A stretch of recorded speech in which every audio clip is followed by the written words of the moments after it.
ಕೆಲಸ ಮಾಡಬೇಕು ಅಂದ್ರೆ ಪೂರ್ವಕ್ಕೆ ಮುಖ ಮಾಡಿ ಕೆಲಸ ಮಾಡಬೇಕಂದ್ರೆ ಇದು ಈ ತರ ಕುತ್ಕೊಳ್ಳೋದೇ ತಪ್ಪು. ಬೆನ್ನಿಂದೆ ಪಶ್ಚಿಮಕ್ಕೆ ಜಾಗ ಇದೆ, ತಪ್ಪಿದು. ನೀವು ಸೂರ್ಯನಿಗೆ ಹತ್ರ ಮಾಡಬೇಕು ಅಂದ್ರೆ ಸೂರ್ಯನ ಹತ್ರ ಹೋಗಿ ಕೆಲಸ ಮಾಡಬೇಕು. ಈಸ್ಟ್ ಪಾರ್ಟ್ ಮತ್ತೆ ಇದು ನಾರ್ತ್ ಪಾರ್ಟ್. ಎಲ್ಲರೂ ವಾಸ್ತು ಪ್ರಕಾರ ಕೆಲಸ ಮಾಡೋರು ವರ್ಕ್ ಫ್ರಮ್ ಹೋಮ್ ಈಸ್ಟ್ಗೆ ಮುಖ ಮಾಡಿ ಓದ್ಬೇಕು, ಕೆಲಸ ಮಾಡಬೇಕು, ಅಥವಾ ನಾರ್ತ್ ಮುಖ ಮಾಡಿ ಓದ್ಬೇಕು ಅಂತಾರೆ. ಇದು ಈಸ್ಟ್ ವಾಲ್ ಇದೆ.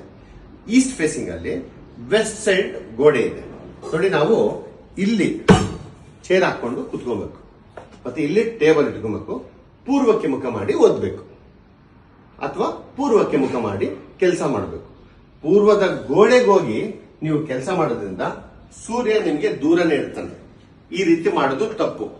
ನಿಮಗೆ ಸೂರ್ಯನ ಕಡೆ ಕೆಲಸ ಮಾಡಬೇಕು ಅಂದ್ರೆ ಪೂರ್ವಕ್ಕೆ ಮುಖ ಮಾಡಿ ಕೆಲಸ ಮಾಡಬೇಕಂದ್ರೆ ಇದು ಈ ತರ ಕುತ್ಕೊಳ್ಳೋದೇ ತಪ್ಪು.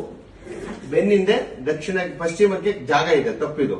ನೀವು ಸೂರ್ಯನಿಗೆ ಹತ್ರ ಮಾಡಬೇಕು ಅಂದ್ರೆ ಸೂರ್ಯನ ಹತ್ರ ಹೋಗಿ ಕೆಲಸ ಮಾಡಬೇಕು. ಆ ರೀತಿ ಕೆಲಸ ಮಾಡೋದು ತಪ್ಪು. ಇಲ್ಲಿಗೆ ಟೇಬಲ್ ಇಟ್ಕೊಂಡು, ಇಲ್ಲಿಗೆ ಬೆನ್ನಿಗೆ ಚೇರ್ ಇಟ್ಕೊಂಡು ಕುತ್ಕೊಂಡು ಪೂರ್ವಕ್ಕೆ ಮುಖ ಮಾಡಿ ಕೆಲಸ ಮಾಡೋದು ಉತ್ತಮ. ಈ ತರ ಇದ್ರೆ ಫಸ್ಟ್ ತಿದ್ಕೊಳ್ಳಿ. ಕಾಮನ್ ಸೆನ್ಸ್ ಇದು. ನೀವು ಇಲ್ಲಿ ಹತ್ರ ಹೋದ್ರೂ ಸೂರ್ಯನಿಗೆ ಹತ್ರ ಆಗೋದಿಲ್ಲ.